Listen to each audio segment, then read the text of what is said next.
कहानी की शुरुआत एक विजय नाम के आदमी से होती है जो शादीशुदा होता है, फिर भी दूसरी लड़कियों की तरफ अट्रैक्ट होता है। उसकी एक गर्लफ्रेंड भी है। वो उसे मिलने दूसरे शहर जा रहा था। वो कार चलाते हुए उसकी जीएफ से वीडियो कॉल पर बात कर रहा होता है और तभी उसकी कंपनी से एक आदमी का कॉल आता है और उसे बताता है कि तुम्हें इस कंपनी से निकालने की बात हो रही है, जिस कंपनी में विजय सीईओ है। उसने इस कंपनी को खड़ा करने के लिए बहुत मेहनत की होती है, इसलिए वो अपनी पोस्ट को इतनी आसानी से नहीं जाने देना चाहता। वो अपनी जीएफ से कहता है कि मुझे वापस जाना होगा। इस समय वो एक गांव के बीच से गुजर रहा होता है। वो वापस ना जाए इसके लिए उसकी गर्लफ्रेंड वीडियो कॉल पर अपने कपड़े उतारने लगती है और उसे बहलाने लगती है, इसलिए उसका ध्यान फोन में चला जाता है। इस वजह से वो सामने ध्यान नहीं देता और उसकी गाड़ी एक पेड़ से जाकर टकरा जाती है और फिर गाड़ी स्टार्ट नहीं होती। वहाँ पर उसके फोन में नेटवर्क भी नहीं आ रहा था। वो वहाँ पर किसी मैकेनिक को ढूंढता है और उस गांव में एक मैकेनिक मिल भी जाता है। वो उसे अपनी गाड़ी ठीक करने के लिए भेजता है। फिर वो उस गांव में किसी के पास फोन ढूंढता है, लेकिन किसी के पास फोन नहीं होता। वो देखता है कि गांव बहुत साफ सुथरा है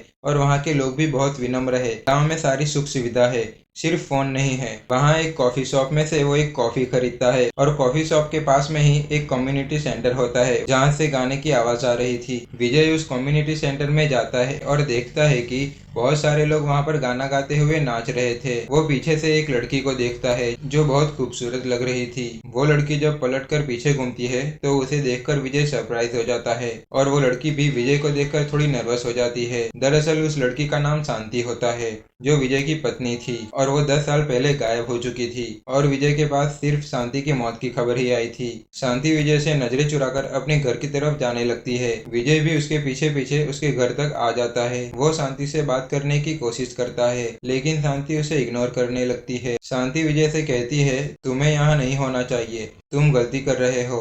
दोनों को बात करते हुए देख एक पुलिस वाला उनके पास आता है और उनके पास आकर शांति से पूछता है, क्या तुम्हें कोई परेशान कर रहा है? शांति पुलिस वाले से कहती है, जी नहीं, मैं इन्हें जानती हूँ। फिर पुलिस वाला बहुत रूडली विजय से बात करता है और कहता है, तुम्हें यहाँ से जल्द चले जाना चाहिए, तुम गलती कर रहे हो। ये बोलकर पुलिस वाला वहाँ से चला जाता है। शांति उसे अपने साथ घर के अंदर ले जाती है। विजय उससे पूछता है कि 10 साल पहले तुम कहाँ गायब हो गई थी और यहाँ क्यों रह रही हो, लेकिन शांति उसकी बातों का जवाब नहीं देती और शावर लेने के लिए चली जाती है। शांति जब बाथरूम में जाती है तो विजय उसे की हॉल से देख रहा होता है। शांति को बिना कपड़ों के देख के उसके दिमाग में हवस भर जाती है। उसे बस शांति के साथ एक बार सेक्स करना था।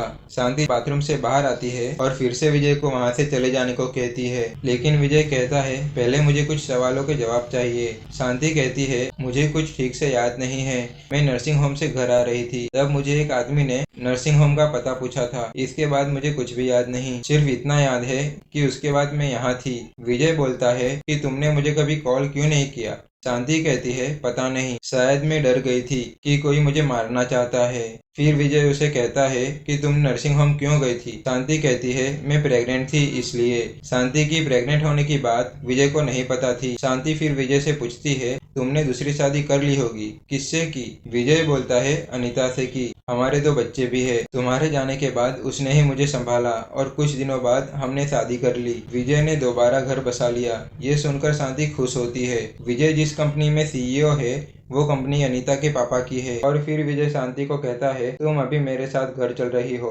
अनीता तुम्हें देखकर बहुत खुश हो जाएगी। शांति कहती है, नहीं चल सकती, तुम्हें अभी भी समझ में नहीं आया? जिस आदमी ने मुझसे एड्रेस पूछा था उसी ने मुझे मारने की कोशिश की थी, उसे अनीता ने ही भेजा था। अनीता हमेशा से तुम्हें प्यार करती थी, वो हमेशा कोशिश करती थी कि तुम मुझ पे ज्यादा ध्यान ना दे सको। उसे पता चल चुका था कि मैं प्रेग्नेंट हूँ। विजय पूछता है कि अनीता को कैसे पता कि तुम प्रेग्नेंट हो? जिस दिन मैंने प्रेगनेंसी टेस्ट किया था उस दिन घर में पार्टी थी और उस दिन टेस्ट करने के बाद मैंने टेस्ट किट को बाथरूम में ही छोड़ दिया था। थोड़ी देर बाद जब मैं दोबारा बाथरूम गई तब मैंने अनीता को बाथरूम से बाहर आते हुए देखा था और टेस्टिंग किट को उल्टा रखा हुआ देखा था, जबकि मैंने सीधा रखा था। अब विजय को समझ में आता है कि क्यों शांति के जाने के बाद अनीता ने उसे बिल्कुल भी अकेला नहीं छोड़ा। विजय को कुछ समझ में नहीं आया कि वो क्या करे। तो वो शांति के साथ फिजिकल होने की कोशिश करता है।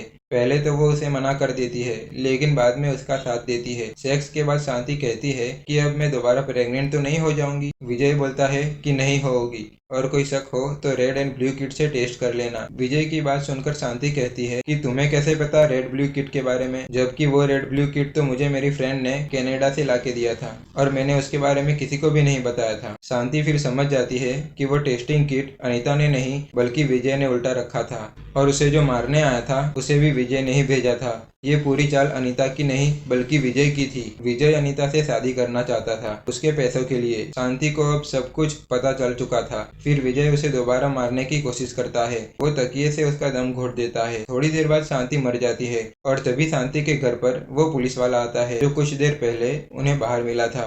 विजय पुलिस वाले को देखकर पीछे के रास्ते से भाग जाता है और भागते भागते उसकी गाड़ी के पास आता है जहां उसका एक्सीडेंट हुआ था। वहां जाकर वो देखता है कि कुछ लोग गाड़ी से किसी की डेड बॉडी निकाल रहे थे। पास से देखने पर पता चलता है कि वो डेड बॉडी तो उसी की थी, मतलब वो उसी वक्त मर चुका था जब उसका एक्सीडेंट हुआ था। उसे जितने भी लोग मिले थे वो सब के सब मरे हुए थे और शांति भी मरी हुई थी। कहानी में विजय और शांति दोनों के मौत का कारण उनकी वासना थी और कहानी यहीं खत्म हो जाती है।